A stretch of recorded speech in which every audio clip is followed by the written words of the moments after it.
Bismillah, Assalamualaikum warahmatullahi wabarakatuh. Apa kabar sekolah hebat Indonesia? Alhamdulillah, hari ini kita akan membahas tentang keputusan Presiden tentang DAK Fisik 2022. Siapa-siapa saja yang memenuhi kriteria untuk menerima DAK Fisik tahun 2022 ini. Mari kita saksikan. Baik, peraturan Presiden Republik Indonesia itu tertanggal 11 Januari 2022 dan kita langsung lihat di bagian di atas itu Perpres RI nomor 7 tahun 2022 tentang petunjuk teknik alokasi khusus DAK Fisik tahun anggaran 2022. Nah, Bapak Ibu kepala sekolah yang hebat, kita lihat itu ada DAK Fisik reguler dan DAK Fisik penugasan. Dan untuk pendidikan itu ada di pasal 2 ayat A, dan DAK Fisik penugasan itu tidak ada di sektor pendidikan tahun 2022 ini. Nah, ini terlihat di pasal 3 bahwa DAK Fisik reguler sebagaimana dimaksud pasal 2 di atas itu meliputi pendidikan. Nah, Bapak Ibu, adapun pendidikan yang akan mendapat itu sama seperti biasa, yaitu pendidikan anak usia dini, sekolah dasar hingga perpustakaan daerah. Kita lihat bantuan-bantuan apa yang diberikan kepada sekolah untuk DAK Fisik ini, dan itu ada di bagian lampiran dari Perpres ini. Kita bahas tentang menu apa dari DAK Fisik tahun 2022 ini, Bapak Ibu ya. Yang jelas tujuannya adalah untuk meningkatkan ketersediaan, kemudian memberikan bantuan kepada pemerintah, dan meningkatkan kualitas sarana prasarana. Dan ini menu-menunya Bapak Ibu. Yang pertama itu untuk PAUD, itu ada rehabilitasi ruang kelas, rehabilitasi toilet, kemudian rehabilitasi ruang guru dan kepala sekolah. Kemudian untuk pembelajaran sarana prasarana itu ada pembangunan area bermain, pembangunan toilet, ruang guru, ruang kelas baru dan perabotnya, dan pembangunan ruang UKS.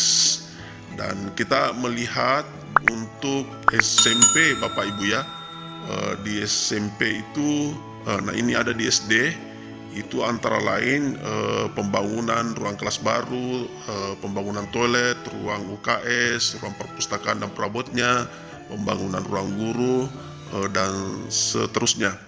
Untuk SMP kita bahas secara sepintas saja ya. Ini ada menarik untuk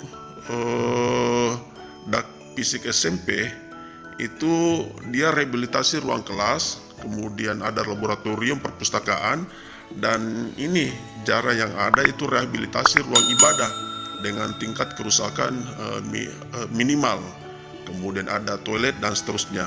Kemudian untuk pembangunan ya seperti biasa ada RKB, ruang perpustakaan, laboratorium, toilet dan seterusnya. Kemudian ada juga pengadaan sarana Bapak Ibu ya, sarana peralatan laboratorium, fisika, biologi, dan TIK, dan ada pengadaan media pendidikan.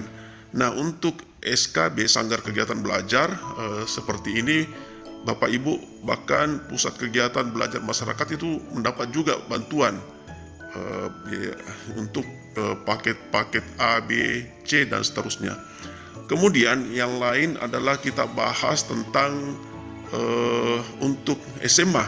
Nah, di SMA ini ada banyak Bapak Ibu, sampai ruang OSIS pun dengan tingkat sedang itu juga mendapat rehabilitasi. Ada ruang UKS, ruang kepala sekolah, ruang ibadah, ruang rehabilitasi rumah dinas guru dengan tingkat kerusakan minimal, dan seterusnya. Kemudian yang lain adalah ada juga pembangunan Bapak Ibu ya, pembangunan asrama siswa, dan ini cocok untuk sekolah boarding school yang ada di beberapa tempat. Ada pembangunan rumah dinas guru dan perabotnya. Untuk pengadaan sarana ada peralatan pendidikan ilmu pengetahuan, pengadaan peralatan teknologi dan media pembelajaran. Untuk SMK tentu saja ada ruang praktik yang direhab, kemudian ruang kelas baru, laboratorium, dan seterusnya. Pembangunannya juga tentu saja ada Bapak Ibu ya, seperti ruang praktik siswa, laboratorium kimia, fisika, biologi, dan komputer. Nah, Yang menjadi penasaran adalah siapa yang berhak menerima ini. Kita lihat kriteria penerimanya adalah seperti ini. Nah, kriteria lokasi prioritas. Jadi yaitu adalah daerah afirmasi yang terdapat pada 181 kabupaten. Kemudian daerah dengan kinerja pendidikan rendah atau angka partisipasi kasar di bawah angka rata-rata nasional. Kemudian daerah yang memiliki SMK membuka kompetensi kalian yang mendukung pengembangan sektor prioritas nasional. Nah, penilaian satu pendidikan ini Bapak Ibu kriterianya yang pertama adalah masih beroperasi, kemudian memiliki peserta didik paling sedikit. Nah, itu untuk TK 24 kecuali TK pada daerah afirmasi, kemudian paling sedikit 60 untuk SD, SMP, SMA, SMK kecuali pada daerah afirmasi, kemudian 40 untuk SKB dan PKBM. Kemudian tentu saja memiliki nomor pokok sekolah nasional atau NPSM. Nah, ini Bapak Ibu yang penting, mengisi dan melakukan pemutakhiran data pokok pendidik pada laman http://dapo.kemdikbud.go.id dalam 2 tahun terakhir. Kemudian menerima bantuan operasional sekolah atau bantuan operasional pendidikan. Nah, ini jadi Bapak Ibu yang memiliki akreditasi C dengan D untuk tahun ini itu tidak menerima. Jadi khusus untuk akreditasi paling rendah yaitu B. Kemudian tidak menerima bantuan untuk sarana prasarana yang sama yang bersumber dari APBN dan APBD. Nah, ini Bapak Ibu harus diusulkan melalui aplikasi kolaborasi perencanaan dan informasi kinerja anggaran atau Krisna Dakpisik. Nah, ini barang ada di Dinas Pendidikan Bapak Ibu. Jadi silakan dimasukkan proposalnya di sana. Kemudian yang lain yang penting adalah memiliki bangunan yang berada di atas tanah yang tidak dalam sengketa. Ya, tentu saja siapa yang akan mau memberikan bantuan ketika sekolah tersebut bersengketa.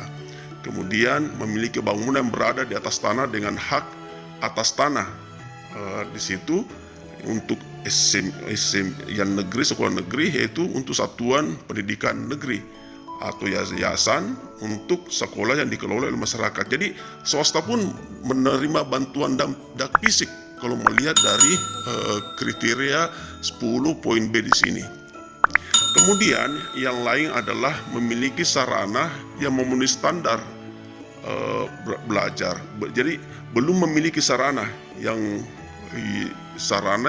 berada standar itu ya. Kemudian satuan pendidikan tersebut yang diusulkan adalah program rehabilitasi harus ada dilakukan verifikasi kondisi bangunan Dinas Pendidikan bekerjasama dengan PUPR atau nama lain dinas yang memiliki fungsi keciptakaryaan. Jadi Bapak Ibu, untuk penerima DAK itu adalah harus ada penilaian kondisi bangunan. Jadi diverifikasi dan divalidasi oleh Dinas Pendidikan bekerjasama dengan PUPR dan hasil penilaian tersebut itu disampaikan di Dapodik. Mengapa? Karena tentu saja pemerintah menginginkan bahwa kondisi sekolah itu kita itu rusak sedang, itu harus ada bukti bahwa betul-betul layak untuk menerima bantuan.